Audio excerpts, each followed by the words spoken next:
നമസ്കാരം. നമസ്കാരം. ഈ ഹാസ്യരംഗത്തേക്ക് വിനോദ് കോവൂർ എന്ന് പറയുന്ന ആ ഒരു അഭിനയ പ്രതിഭ എങ്ങനെയാണ് കടന്നു വന്നത്? ഞാൻ എൻ്റെ കുട്ടിക്കാലത്ത് തന്നെ എൻ്റെ കൂടെ കലയുണ്ട്. ഇപ്പം നമുക്കത് മറ്റുള്ളവർ പറയുമ്പോഴല്ല, അച്ഛനമ്മയൊക്കെ പറയുമ്പോഴൊരു അറിവാണ്. 1ാം ക്ലാസ്സിൽ 2ാം ക്ലാസ്സിലൊക്കെ പഠിക്കുമ്പോഴേ ഞാൻ മിമിക്രി മോണോക്റ്റൊക്കെ ചെയ്തു തുടങ്ങിയിട്ടുണ്ട്. അനുകരണമായിരുന്നു. പലരെയും അനുകരിച്ച് കാണിക്കുക, സ്കൂളിലെ ടീച്ചേഴ്സിനെ, പിന്നെ കൂട്ടുകാരെ, എന്ത് കണ്ടാലും അതുപോലെ ചെയ്ത് കാണിക്കുന്നുണ്ട്. മീൻകാരൻ കൂകിപ്പോയി കഴിഞ്ഞാൽ അതുപോലെ ഞാൻ കൂകുന്നത് പറയാറുണ്ടായിരുന്നു. പിന്നെ അന്നത്തെ കാലത്തുണ്ടായിരുന്ന ഈ ബാലസംഘം, ബാലവേദി, അതിലൊക്കെ പങ്കെടുത്ത് സമ്മാനങ്ങളൊക്കെ നേടിയിട്ടുണ്ട് കുട്ടിക്കാലത്ത്. തമാശയിൽ ആണ് കൂടുതൽ താല്പര്യം ഉണ്ടെങ്കിൽ പോലും അഭിനയത്തിൽ നാടകം ഒക്കെ ചെയ്യാൻ വലിയ താല്പര്യമാണ്.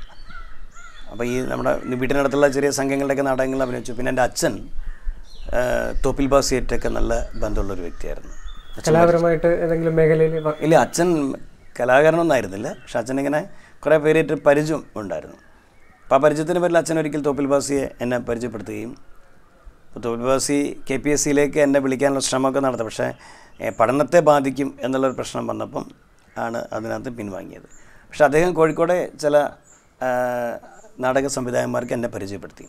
അങ്ങനെ സലാം പള്ളിത്തോട്ടം, PN ചന്ദ്രൻ, പിന്നെ അങ്ങനെ പലരുടെയും നാടകത്തിൽ ഞാൻ ബാലനടനായിട്ട് അഭിനയിച്ചു. കരിനിഴൽ, പാട്ടബാക്കി, പിന്നെ അതിലൊക്കെ ഗൗരവമുള്ള അതൊക്കെ നാടകത്തിലെ വളരെ വികൃതിയായിട്ടുള്ള പയ്യനായിട്ടാണ്.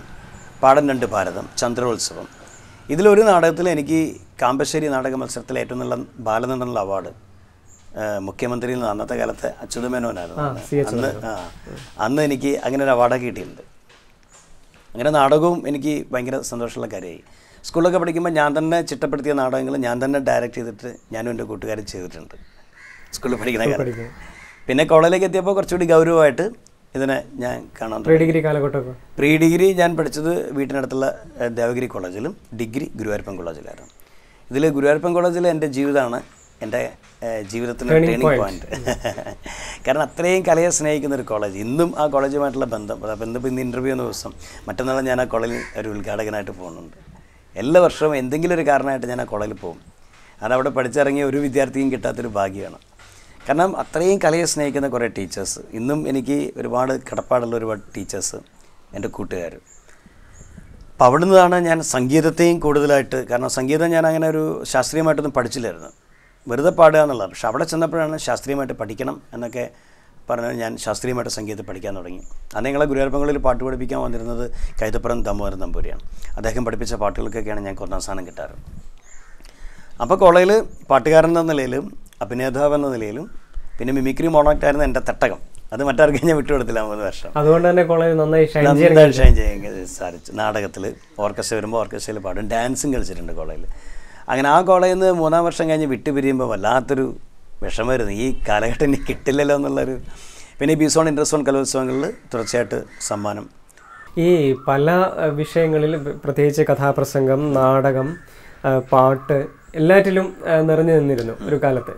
അതിനുശേഷമാണ് ഹാസ്യം, തമാശ എന്ന ഒരു മേഖലയിലേക്ക് എത്തിയത്. തമാശ പറയുക അല്ലെങ്കിൽ ഹാസ്യ സ്കിറ്റുകൾ അവതരിപ്പിക്കുക, ഈ ഒരു മേഖലയിലേക്ക് കടന്നു വന്നത് എങ്ങനെയാണ്? ഇതാണ് തൻ്റെ തട്ടകമെന്ന് തിരിച്ചറിഞ്ഞത് എങ്ങനെയാണ്? അത് ഈ കോളേജ് കലോത്സവ കാലത്തെ ഈ മിമിക്രി മോണോക്റ്റ് മത്സരങ്ങൾ. മോണോക്റ്റ് ആയിരുന്നു ശരിക്കും എൻ്റെ. അപ്പോൾ മോണോക്റ്റിൽ ഞാൻ പലപ്പോഴും സീരിയസ് ആയിട്ട് ഐറ്റംസ് അല്ല ഞാൻ. സാധാരണ മോണോക്റ്റിലെ മത്സരങ്ങളിൽ സീരിയസ് ആയിട്ടുള്ള, അതാണ് എല്ലാവരും സീരിയസ് ആയിട്ടാണ്, ആളുകളെ കരയിപ്പിക്കലും പൊട്ടി അട്ടഹാസവും ചിരിയും അങ്ങനെയുള്ള സംഭവം. പക്ഷെ ഞാൻ നിഷ്കളങ്കമായ നമ്മുടെ നിത്യജീവിതത്തിലുള്ള പ്രശ്നങ്ങളെ എടുത്തിട്ടാണ് ഹാസ്യവൽക്കരിക്കുക. അങ്ങനെയാണ് ഞാൻ ചെയ്യുന്നത്. അത് പലർക്കും ഇഷ്ടമായിരുന്നു. അങ്ങനെ അന്നത്തെ എൻ്റെ ഈ പ്രോഗ്രാമൊക്കെ ജഡ്ജ് ചെയ്ത വിധികർത്താക്കൾ എന്നെ വിളിച്ച് വളരെ സ്നേഹത്തോടെ എന്നോട്, നിങ്ങൾക്ക് നല്ല ഹ്യൂമർ സെൻസ് ഉണ്ട്, നിങ്ങൾ അതിൽ കൂടുതൽ കോൺസെൻട്രേറ്റ് ചെയ്യണം, നല്ല ഭംഗിയായിട്ട് ചെയ്യുന്നുണ്ട്. അപ്പോൾ അത് നമുക്ക് കൂടുതൽ പ്രചോദനം ഉണ്ടാക്കി. അങ്ങനെ പിന്നെ ഞാൻ തന്നെ സ്ക്രിപ്റ്റുകളൊക്കെ എഴുതിയിട്ട് ചെയ്യാനുള്ള, അപ്പോഴാണ് എനിക്ക് തോന്നിയത് ഇങ്ങനൊരു കോമഡി ട്രൂപ്പിൽ ചേരണം. അങ്ങനെയാണ് കോഴിക്കോട് എൻ്റെ കുറച്ച് സുഹൃത്തുക്കളെല്ലാം കൂടി ചേർന്ന് എന്നെ വന്ന് കണ്ടു. സ്പോട്ട്ലൈൻ, കാലിക്കറ്റ് സ്പോട്ട്ലൈൻ എന്ന് പറഞ്ഞ ഒരു മിമിക്സ് ട്രൂപ്പിൽ ഞാൻ അംഗമാവുന്നു. അതിൽ കുറച്ച് കാലമൊക്കെ കളിച്ചു കഴിഞ്ഞപ്പം കുറച്ച് പേരൊക്കെ അതിനകത്ത് മാറിപ്പോയി. കാരണം ജോലി സംബന്ധമായിട്ട് ചിലർക്ക് ഗൾഫിൽ ജോലി കിട്ടി, അങ്ങനെയൊക്കെയായിട്ട് മാറിപ്പോയി. പിന്നെ സൂപ്പർ ജോക്സ് എന്ന് പറഞ്ഞ ട്രൂപ്പിൽ ഞാൻ കുറേ കാലം ഒരുപാട് തമാശ, കോഴിക്കോട് ബേസ് തന്നെ സൂപ്പർ ജോക്സ് എന്ന് പറഞ്ഞ ട്രൂപ്പിൻ്റെ പേര്. ആ ട്രിപ്പിലും കുറേ കാലം നിന്നതിന് ശേഷം എനിക്ക് തന്നെ തോന്നി എനിക്ക് സ്വന്തമായിട്ടൊരു ട്രിപ്പ് വേണം എന്ന്. അങ്ങനെ എനിക്ക് ആ കാലത്ത് എൻ്റെ കൂടെ ഏറ്റവും ഇൻറ്റിമേറ്റ് ആയിട്ടായിരുന്നു എൻ്റെ സുഹൃത്ത് സുബൈർ, മരിച്ചുപോയി. ഇപ്പോൾ അയാളെ ജീവിച്ചിരിപ്പില്ല. സുബൈർ എന്ന് ഞാൻ ഓർക്കണം. ഈ സുബൈർ ഞാനും ചേർന്ന് ടോം ആൻഡ് ജെറി എന്നൊരു പ്രസ്ഥാനം, ടോം ആൻഡ് ജെറി, ഞങ്ങൾ 2 പേര്, ആ ടോമായിട്ട് ഞാനും, ടോമായിട്ട് അവനും, ജെറിയായിട്ട് ഞാനും, അങ്ങനെയായിരുന്നു ഞങ്ങളുടെ സങ്കല്പം. ഈ 2 പേരിലെ ട്രൂപ്പ് ഞങ്ങൾ ഒരുപാട് അമ്പലപ്പറമ്പുകളിലും പിന്നെ ക്ലബ്ബുകളുടെ ആഘോഷവേളകളിലൊക്കെ ഞങ്ങൾ പ്രോഗ്രാം ചെയ്യും. വളരെ ഹിറ്റായിരുന്നു ഞങ്ങളുടെ പ്രോഗ്രാം. 2 പേരിലെ തമ്മിൽ, അവൻ ഡോക്ടറാകുമ്പോൾ ഞാൻ രോഗിയാവും, അവൻ അച്ഛനാകുമ്പോൾ ഞാൻ മോനാവും, അങ്ങനെയുള്ള സംഭവം. ഈ ട്രൂപ്പ് ഭയങ്കരമായിട്ട് ഷൈൻ ചെയ്യും. പിന്നെ ഞങ്ങൾക്ക് തോന്നി ഈ ട്രൂപ്പിൽ കുറച്ചുകൂടി വികസിപ്പിച്ചാൽ നല്ലതാണ്. അങ്ങനെ ഒരാളെയും കൂടി ഞങ്ങൾ എടുത്തു. പിന്നെ എനിക്ക് തോന്നി കോമഡി മാത്രമായിട്ട് ആളുകൾക്ക്, കാരണം ഞങ്ങൾക്ക് ഒരു പ്രോഗ്രാം കഴിഞ്ഞ് മറ്റൊരു പ്രോഗ്രാമിൻ്റെ ഡ്രസ് ചേഞ്ച് ടൈം, അപ്പം അതിന് ഗ്യാപ്പ് വേണം. അപ്പം ഞാനൊരു പാട്ടുകാരനെ കൂടി ഉൾപ്പെടുത്തി. ആ പാട്ടുകാരൻ പാട്ട് പാടുന്ന ഗ്യാപ്പിൽ ഞങ്ങൾക്ക് പോയി ഡ്രസ്സ് മാറാം. പിന്നെ ഞാനൊരു ഡാൻസുകാരനെ കൂടി ഉൾപ്പെടുത്തി. അങ്ങനെ ഒരു പാട്ടുകാരനും ഡാൻസുകാരനും ഒരു 3 കോമഡിക്കാരുമായിട്ട് ടോം ആൻഡ് ജെറി എന്നുള്ള ഈ എൻ്റെ ട്രൂപ്പ് കേരളത്തിനകത്തും പുറത്തും നിരവധി വേദികൾ, ഇപ്പോൾ വിദേശങ്ങളിലും ഇഷ്ടംപോലെ പ്രോഗ്രാമുകൾ ചെയ്തു, ഒരുപാട് പ്രോഗ്രാമുകൾ. പിന്നെ ഈ ടോം ആൻഡ് ജെറിയുടെ പേരിൽ തന്നെയാണ് ഞാൻ 2-3 റിയാലിറ്റി ഷോകളിൽ മത്സരിച്ചതും. അമൃത TV-യിൽ സൂപ്പർ ടാലൻറ്റ്, സൂപ്പർ ഡ്യൂപ്പ് 2 എന്നീ പ്രോഗ്രാമുകളിലൊക്കെ മത്സരിച്ചതും അങ്ങനെയാണ്. അങ്ങനെ പിന്നെ ഞാൻ ചെയ്യുന്ന തമാശകൾക്കൊക്കെ ആളുകൾക്ക് ഒരുപാട് പ്രോത്സാഹനം ആളുകൾ.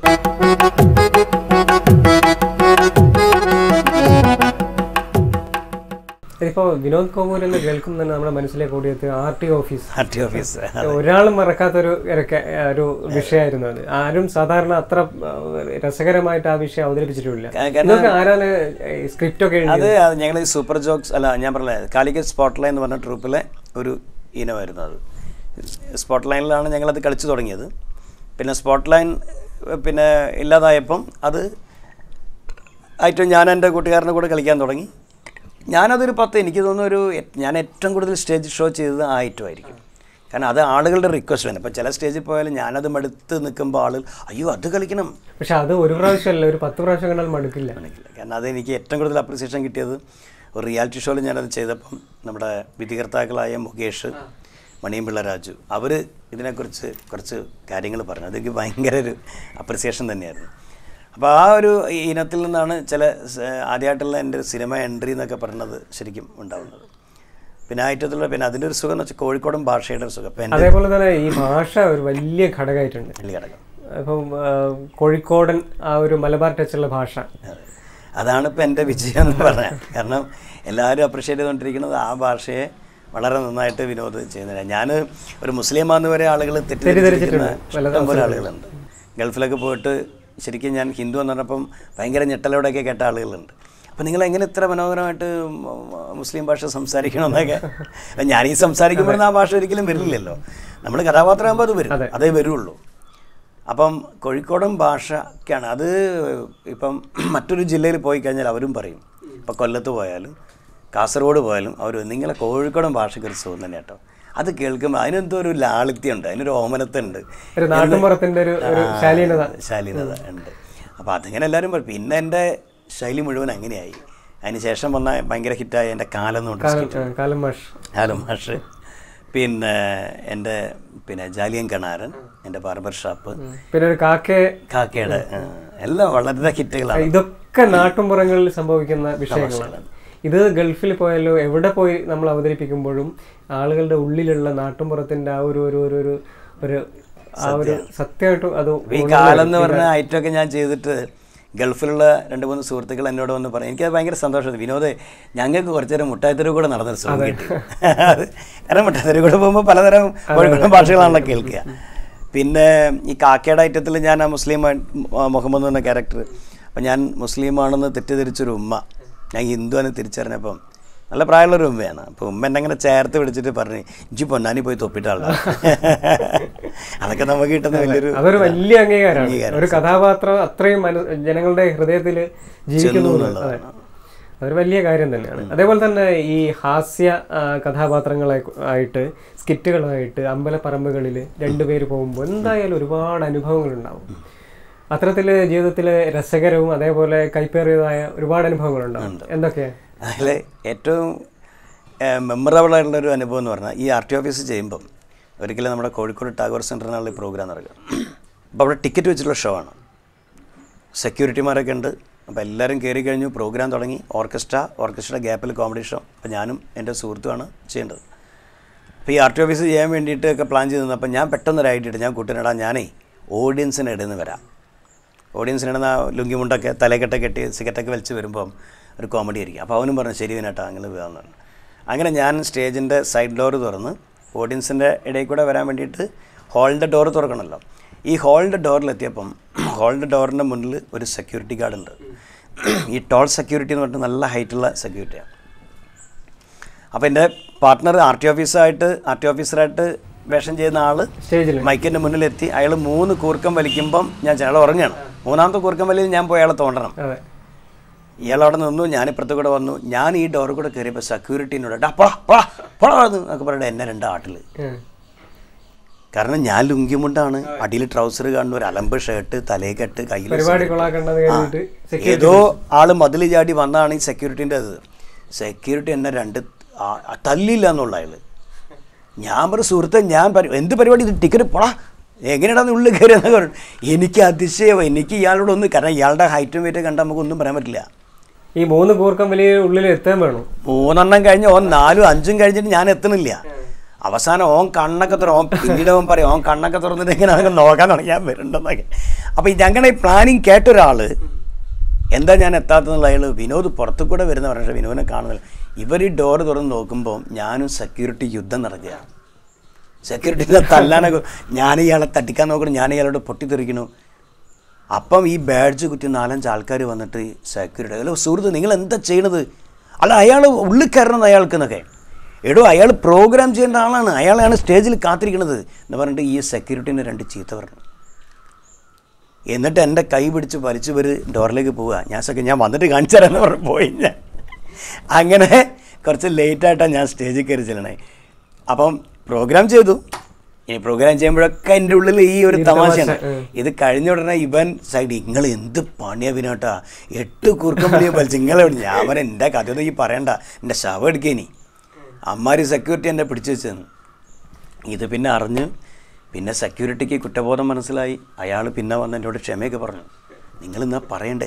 ഞാൻ പറഞ്ഞു ഇന്നെ പറയാനൊരു ഗ്യാപ്പ് ഉണ്ട് നിങ്ങൾ. ഞാൻ എത്ര തവണ നിങ്ങളോട് പറയാൻ ശ്രമിച്ചു, നിങ്ങളെന്നോട് സമ്മതിച്ചില്ല പറയാൻ.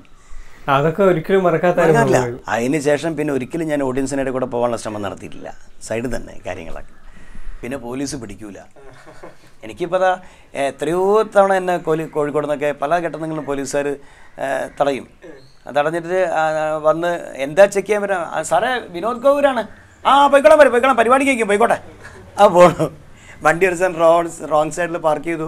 പിടിക്കാൻ വന്നപ്പോഴേ സാറേ പെട്ടെന്ന് എടുത്തോളി, എവിടെ നിർത്താൻ പാടില്ല അതുകൊണ്ട് കേട്ടോ, ഇങ്ങനെ പരിപാടിക്ക് ഉഷാറാട്ടോ എന്ന് പറഞ്ഞിട്ട് വിടുന്നു. അങ്ങനെ പക്ഷേ ഒരു പോലീസുകാരനെ എന്നെ പിടിക്കുകയും ചെയ്തിട്ടോ. ഒരു പോലീസുകാരനെ പിടിച്ചു. എസ് ഐ ഇങ്ങനെ ഹെൽമെറ്റ് ഇടാണ്ട് ഞാൻ ബൈക്കിൽ യാത്ര ചെയ്യുമ്പോൾ പിടിച്ചു. അപ്പോൾ കോൺസ്റ്റബിൾ സാറേ നമ്മളെ വിനോദ് ഗൗര അങ്ങോട്ട് വരാൻ പറയും അവനോട് എന്ന് പറഞ്ഞു. അങ്ങനെ ഞാൻ ചെന്ന് അപ്പോൾ മറുമായത്തിലൂടെ നമ്മളൊക്കെ കളിയാക്കണം, ഓന് കൊടുക്കണം പണി എന്ന് പറഞ്ഞ്. ഈ ഫൈൻ വന്നു.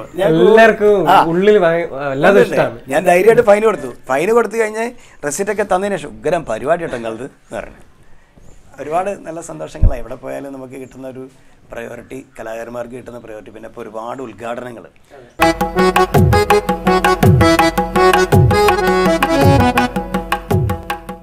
പിന്നെ അമ്പലപ്പറമ്പുകളിൽ കാസർഗോഡ് ഒരു ഷോയ്ക്ക് പോയിട്ട്, കാസർഗോഡ് കടലോരത്താണ് പരിപാടി, പൂഴിയിലാണ് സ്റ്റേജ്. അവിടുത്തെ മുക്കോന്മാരുടെ ഒരു അമ്പലം. ആ അമ്പലത്തിൽ ജനാവലിയാണ്, സമുദ്രം പോലെ ജനം. അവിടെ ഞാനിതുപോലെ ഈ ഐറ്റം കഴിഞ്ഞ ഉടനെ ഞാൻ വന്ന് ഷർട്ടൊക്കെ മാറ്റുമ്പോൾ തന്നെ സ്റ്റേജ് കുറച്ച് ഉയരത്തിലാണ്. അപ്പോൾ സ്റ്റേജിൻ്റെ താഴേന്ന് 2-3 ആൾക്കാർ വന്നിട്ട് ഞങ്ങളെ മാനേജറോട് ഹലോ നിങ്ങളാ മറ്റേ അയാളെ ആലീനെ കൊണ്ട് പറഞ്ഞയക്കുന്നുണ്ട്. അപ്പം എന്നോട് വിനോദേ അന്നൻ്റെ 2-3 ആൾക്കാർ വിളിക്കുന്നതാണ്, ചെല്ല് ആരാധകരാന്ന് തോന്നുന്നു. അങ്ങനെ ഞാൻ ഹലോ അങ്ങോട്ട് വരി തന്നെ. അങ്ങനെ ഞാൻ താഴേട്ട് ഇറങ്ങി ചെന്ന് ഇവരെന്നെ പൊക്കി അങ്ങോട്ട് പോയി. ഇങ്ങോട്ട് വരി, നിങ്ങൾ നമ്മളാളാ, നിങ്ങളൊക്കെ ഈ ഐറ്റം കാണാനാണ് നമ്മൾ. 5-6 ആൾക്കാരുണ്ട്, ഒക്കെ തട്ടിമാടന്മാരാ. ഇവരെന്നെ ഇവിടെയൊക്കെ ഇങ്ങനെ പിടിച്ചിട്ട് ഇങ്ങനെ അപ്പോൾ ഇവരുടെ കയ്യിലൊക്കെ മസിലേ ഇതൊക്കെ പിടിച്ച് തന്നെ പൊക്കണം. ഞാൻ എങ്ങോട്ടാ എനിക്ക് അടുത്ത ഐറ്റം ഇങ്ങനെ വരും, നമുക്കൊന്ന് കടലിൽ പോയിട്ട് വരാമെന്ന്. പുറംകടലിൽ പോയിട്ട് വരാമെന്ന് പറഞ്ഞ് തൊട്ടടുത്തൊക്കെ തോണി ഇങ്ങനെ നിർത്തിയിട്ടിരിക്കുക. ഒരു തോണി കൊണ്ട് കയറ്റിന്നേ. ഞാൻ കായ് കൂപ്പിയിട്ട് അത് സമയപ്പോഴാണ് രാത്രി 11:30 മണി സമയത്താണ്. ഞാൻ പറഞ്ഞിട്ട് കൈ വെപ്പാ സുഹൃത്തെ അവിടെ ഐറ്റം കളിക്കാണ്ട് അടുത്തത് എൻ്റെ ഐറ്റം നമ്മൾ പോയി അത് മതി ആർട്ടിയോ മതി ഇനി വേറെ നിങ്ങൾ കളിക്കണ്ടെന്നൊക്കെ നിങ്ങൾ കേടാ തോന്നി എടുക്കടാ സുക്കൂരെന്നൊക്കെ പറയണേ. ഞാൻ ഭയങ്കരമായിട്ട് കരഞ്ഞപ്പോൾ സ്റ്റേജിൻ്റെ സൈഡിൽ നിന്ന് മാനേജറൊക്കെ ഓടി വന്നു. എന്താ ഇവരെന്നെ തോണി കൊണ്ടാകും പോലെ. നമ്മൾ സന്തോഷത്തിനാണ് ഭായ് മൂപ്പര് വരട്ടെ, മൂപ്പര് പുറംകടലൊക്കെ ഒന്ന് കാണട്ടെ. കഥാപാത്രം അവരുടെ ഒരാളാണ് തോന്നുന്നത്. സത്യം വലിയ അംഗീകാരമായിട്ടാണ്. എത്ര നമുക്ക് വലിയ ഒരു പ്രസന്റ് കിട്ടുന്നതിന് അതിനേക്കാളുപരി ഞാൻ പിന്നെ അവർക്ക് സങ്കടമായി. ഞാൻ എന്നിട്ട് അവരോട് പറഞ്ഞത് അവരൊക്കെ കുറച്ച് മധ്യത്തിൽ വരണം, കാരണം ഉത്സവം എന്നൊക്കെ പറയുമ്പോൾ കുറച്ച് ആൾക്കാർ ഇതിലല്ലേ മധ്യലക്കരയിലൊക്കെയാണ് എന്നെ കൊണ്ടുപോകണത്. ഇതിന് നടുക്കടലിൽ പോയിട്ട് എന്തെങ്കിലും സംഭവിച്ചു കഴിഞ്ഞാൽ തീർന്നല്ലോ. സത്യം എങ്ങനെ എൻ്റെ മാനേജർ എന്നെ പിടിച്ചു വലിച്ച് കൊണ്ടുപോയി. പരിപാടി കഴിഞ്ഞപ്പോൾ ഒരു വീണ്ടും പോവുകയല്ലേ എന്ന് ചോദിച്ചാൽ ഞാൻ പറഞ്ഞു ഇന്നില്ല, ഞങ്ങൾക്ക് കോഴിക്കോട് എത്തണം. പിന്നെ അവന്ന് പറഞ്ഞു ഇങ്ങനെ ഒട്ടുമിക്ക ഒരുപാട് അനുഭവങ്ങൾ. ആദ്യമായിട്ട് വിദേശത്ത് പരിപാടി അവതരിപ്പിച്ചു. വിദേശത്ത് പോകാനൊക്കെ സത്യം ഞാൻ നമുക്ക് ഓരോ തലവിധി ഉണ്ടല്ലോ. ഒരു സിനിമ ഷൂട്ടിംഗ് ലൊക്കേഷനിൽ ഞാൻ അഭിനയിക്കാൻ വേണ്ടി ചെന്നാൽ, പക്ഷേ എനിക്ക് അഭിനയിക്കാനൊന്നും പറ്റിയില്ല സിനിമയിൽ. മന്നാടിയേരി പെണ്ണിന് ചെങ്കോട്ട ചെക്ക് എന്ന് പറഞ്ഞൊരു പഴയൊരു സിനിമ. അപ്പോൾ ഈ സിനിമയുടെ ലൊക്കേഷനിൽ ഞാൻ കലാഭവൻ മണിയെ പരിചയപ്പെടുന്നു. അപ്പോൾ കലാഭവൻ മണിയെ പരിചയപ്പെട്ടു. ഞാനൊരു മിമിക്രിക്കാരനാണ്, ഇതിനകത്ത് ഇങ്ങനെ അഭിനയിക്കാൻ വന്നൊരു വേഷം എന്ന് പറയുന്നു. അപ്പോൾ ഒഴിവ് കിട്ടുന്ന സമയത്തൊക്കെ ഞാനും മൂപ്പരും തമ്മിൽ ചില ഐറ്റംസ് ഇങ്ങനെ കൈമാറി. അപ്പോൾ എൻ്റെ അടുത്തുള്ള ചില തമാശകൾ കേട്ടപ്പോൾ മൂപ്പര് പറഞ്ഞു വിനോദ് എന്തായാലും കലാഭവനിൽ പോകണം, കലാഭവനിൽ പോയിട്ട് അച്ഛനെ കാണും, ഞാൻ പറഞ്ഞതെന്ന് പറഞ്ഞാൽ മതി, വിനോദ് കലാഭവനിൽ നല്ലൊരു മുതൽക്കൂട്ടായിരിക്കും. അപ്പോൾ എൻ്റെയും ചെറുപ്പകാലത്തുള്ള വലിയൊരു ആഗ്രഹമായിരുന്നു കലാഭവനിലേക്ക് പോകാമെന്നുള്ളത്. അങ്ങനെ ഞാൻ കലാഭവനിൽ പോയി അവരുടെ ഇൻ്റർവ്യൂ അറ്റൻഡ് ചെയ്തു. അന്ന് 35 പേര് കലാഭവനിൽ ഇൻ്റർവ്യൂ ചെയ്യുന്ന അന്നത്തെ സീനിയർ ആളുകൾ. ഈ ഇൻ്റർവ്യൂവിൽ ഞാൻ അരമണിക്കൂറാണ് നമുക്ക് സമയം. അരമണിക്കൂർ കൊണ്ട് നമ്മുടെ ഉള്ളിൽ എന്തൊക്കെ കഴിവുണ്ടോ അതൊക്കെ അവിടെ പ്രസൻറ്റ് ചെയ്യാം. അതിലവർ ഓക്കെയാണ്, നമ്മളെടുക്കും. അങ്ങനെയാണ്. അങ്ങനെ എൻ്റെ മുന്നേ അപ്പോൾ ഇത് നമ്മളെല്ലാവരും ഈ ഇൻ്റർവ്യൂവിന് വന്നവരെല്ലാം നമ്മുടെ ചുറ്റും ഇരിക്കും. നടുവിൽ നിന്നാണ് നമ്മുടെ പെർഫോമൻസ്. അപ്പോൾ എൻ്റെ മുന്നിൽ ചെയ്ത പല ആളുകളും ചെയ്തതൊക്കെ ഞാൻ കണ്ടു. ഞാൻ ഇങ്ങനെ കാത്തിരിക്കുകയാണ് എൻ്റെ ഊഴം വരെ. 27ാമത്തെ നമ്പറൊക്കെ എൻ്റെത്. അങ്ങനെ 27ാമത്തെ നമ്പറിൽ ഞാൻ ചെന്നു. ഞാൻ എൻ്റെ സർട്ടിഫിക്കറ്റ് മുഴുവനായിട്ട് കൊടുത്തു, ഇത്രയും കാലം എനിക്ക് കിട്ടിയ സർട്ടിഫിക്കറ്റുകൾ. എന്നിട്ട് ഞാൻ അങ്ങോട്ട് പെർഫോം ചെയ്യാൻ തുടങ്ങി. ഞാനൊരു പാട്ട് പാടി, പിന്നെ എൻ്റെ ഓരോ തമാശകളായിട്ട് ഇങ്ങനെ. അപ്പം എൻ്റെ ഓരോ തമാശയ്ക്കും ഈ ചുറ്റും കൂടിയിരിക്കുന്ന അന്ന് ഇൻ്റർവ്യൂവിന് വന്ന ബാക്കി എല്ലാവരും കൈയടിക്കാൻ തുടങ്ങി. അതുവരെ ആർക്കും കിട്ടാത്തൊരു കാര്യമായിരുന്നു. കയ്യടിയൊക്കെ ആയിട്ട് 1.5 മണിക്കൂർ കറക്റ്റ് ഞാൻ എൻ്റെ കുറേ തമാശകൾ അവിടെ ചെയ്തു. അങ്ങനെ അന്ന് ഇവരുടെ ലാസ്റ്റ് വിധി പ്രഖ്യാപനത്തിൽ ഇന്നിവിടെ വന്നിരിക്കുന്ന 37 പേരിൽ ആകെ 2 പേരെ ഇവിടെ ക്വാളിഫൈഡ് ആയിട്ട് വന്നിട്ടുള്ളൂ. ബാക്കി ആരും കലാഭവനിലേക്ക് തന്നെ ഇൻ്റർവ്യൂവിന് വരാൻ ക്വാളിഫൈഡ് അല്ല. നിങ്ങൾക്ക് എന്താ വിചാരിച്ചെന്നൊക്കെ ചോദിച്ചിട്ട്, അപ്പോൾ ആ 2 പേര് ആരാന്നുള്ളത് ആർക്കും അറിയില്ല. അവസാനം പറഞ്ഞു ഇങ്ങനെ കോഴിക്കോട് നിന്ന് വന്ന വിനോദ് ആണ് ഒരാൾ, മറ്റൊരാൾ വേറൊരാൾ. ഇവർ 2 പേരും ഇവിടെ നിൽക്കുക, ബാക്കി എല്ലാവരും പൊക്കോളൂ എന്ന് പറഞ്ഞു. അപ്പോൾ എൻ്റെ മനസ്സ് ഈശ്വര കലാഭവനിൽ കയറുകയാണല്ലോ.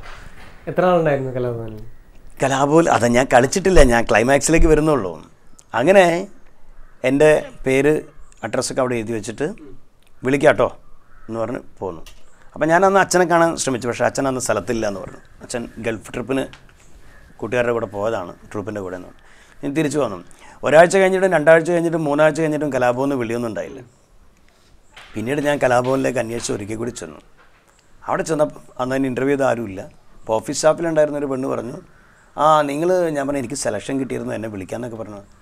അപ്പോൾ ആ സ്ത്രീ വളരെ അത് ഞങ്ങൾ ഡിസ്ക്വാളിഫൈ ചെയ്തു, അത് നിങ്ങൾ പോരാ, ഡിസ്ക്വാളിഫൈ ചെയ്തു. അപ്പോൾ നിങ്ങൾ ഒരിക്കൽ കൂടി അറ്റൻഡ് ചെയ്തോളൂ, അടുത്ത ഇൻ്റർവ്യൂ വരുമ്പോൾ ഒന്നും കൂടി അറ്റൻഡ് ചെയ്തു. അത്രയും ലാഘവത്തോടു കൂടി അത്ര എൻ്റെ ഉള്ളിങ്ങനെ പടഞ്ഞു പോയി. അപ്പം ഞാൻ പറഞ്ഞേ ഡിസ്ക്വാളിഫൈ ചെയ്തോ? അതെന്തോ ഒരു ജഡ്ജസ് അങ്ങനെയാണ് പറഞ്ഞത്, ആരും ഞാൻ പറഞ്ഞു അതിനകത്ത് അവരന്ന് പറഞ്ഞത് വന്ന 37 പേര് 35 പേർക്കും ഇതിനകത്തൊന്നും പങ്കെടുക്കാനുള്ള 2 പേരെയാണ് ഞങ്ങൾ മാറ്റി വെക്കണം. അതേ മാറ്റി വെച്ചിരുന്നു. പിന്നെ നിങ്ങളെ അത് വേണ്ടെന്ന് വെച്ചു. അത് എൻ്റെ ഉള്ളിൽ ഇങ്ങനെ ഒരു സംഘടന നടക്കുകയാണ്. എന്താ ആരോട് പറയും? ഞാൻ അച്ഛനോട് ഉണ്ടോ? ഇല്ല, അച്ഛനില്ല. എന്നെ ഇൻ്റർവ്യൂ താരുണ്ടോ? അല്ല, അവരൊക്കെ പ്രോഗ്രാം. അന്ന് ഞാൻ വളരെ വിഷമത്തോടെ എറണാകുളത്ത് നിന്ന് എന്തായിരിക്കാം അത്തരത്തിലുള്ള അത് പിന്നീടാണ് ഞാൻ അറിയുന്നത്. ഒരിക്കൽ ആക്സിഡൻറ്റിൽ ഞാൻ എറണാകുളത്ത് ചെന്നപ്പം അച്ഛനെ കാണാൻ വേണ്ടി ഞാൻ അച്ഛനെ കണ്ട് ഞാൻ അച്ഛനോട് സംഭവം പറഞ്ഞു. ഞാൻ മണിച്ചേട്ടനെ വിളിച്ച് നേരത്തെ സംഭവം കേട്ടോ. മണിച്ചേട്ടൻ പറഞ്ഞു അവിടെ ഇങ്ങനൊരു സംഭവം ഉണ്ട് വിനോദ, ഇടയ്ക്ക് അത് അച്ഛനവിടെ ഇല്ലാത്തതുകൊണ്ടാണ് പറ്റിപ്പോയെന്നൊക്കെ പറഞ്ഞു. പിന്നീട് ഞാൻ കാണുന്നത് എൻ്റെ ചില ഐറ്റംസ് കലാഭവനെടുത്ത് കളിക്കുന്നതാണ്. ഞാൻ അന്ന് ഇൻ്റർവ്യൂവിൽ ചെയ്ത പല ഐറ്റംസും കലാഭവനിലെ മറ്റുള്ള താരങ്ങളൊക്കെ എടുത്ത് അഭിനയിക്കുന്നതാണ് ഞാൻ കാണുന്നത്. ടിപ്സ് എൻ്റെ ചെറിയ ഒരു ഐറ്റം മുഴുവനായിട്ടൊന്നും അവിടെ ചെയ്യുന്നില്ല, ചെറിയ ടിപ്സാണ്. ഇതുകൂടി കേട്ടപ്പോൾ പലരും എന്നെ അറിയാവുന്ന പലരും എറണാകുളത്ത് അവിടെ നിന്നൊക്കെ കലാഭവൻ, പക്ഷേ വിനോദിൻ്റെ ഐറ്റവും വിനോദിൻ്റെ സംഭവമൊക്കെ അതിനകത്ത് ഞാൻ പറഞ്ഞാൽ ഞാൻ അവിടെ ഒരു ഇൻ്റർവ്യൂവിന് പോയിരുന്നു. അപ്പോൾ ഇവർ ഇൻ്റർവ്യൂവിന് പോകുമ്പോൾ അവിടെ കംപ്ലീറ്റ് റെക്കോർഡ് ചെയ്ത് വെക്കുക, അത്രയൊന്നും എനിക്കറിയില്ലായിരുന്നു. പിന്നീട് ഞാൻ കലാഭവനിലേക്ക് നോക്കിയിട്ടില്ല, കലാഭവനിലേക്ക് പോകുമ്പോൾ എനിക്ക് ആഗ്രഹം ഉണ്ടായിട്ടില്ല. അങ്ങനെയാണ് ഞാൻ എൻ്റെ സ്വന്തമായിട്ടുള്ള ടോം ആൻഡ് ജെറി എന്നുള്ള ട്രൂപ്പ് തുടങ്ങുന്നത്. അല്ലെങ്കിൽ എൻ്റെ ദിശ ഒന്ന് മാറിപ്പോകുമായിരുന്നു, കലാഭവനിലൂടെയൊക്കെ പോയിട്ടുള്ള ഒരു സംഭവമായിരുന്നു. പക്ഷെ അങ്ങനെ ആയിട്ടില്ല. അതുകൊണ്ട് ഞാൻ ഇങ്ങനെയാണ് ഒതുങ്ങി. അതും ജീവിതത്തിലൊരു വലിയൊരു പാഠമാണ്. നല്ല കല അല്ലെങ്കിൽ ഞാൻ ഈ കോഴിക്കോടൻ ഭാഷയായിട്ടൊന്നും വരില്ല. ശരിക്കും ഒരു എറണാകുളം സംസ്കാരമായിട്ടൊക്കെ പൊരുത്തപ്പെട്ട് പോകുമായിരുന്നു ഞാൻ.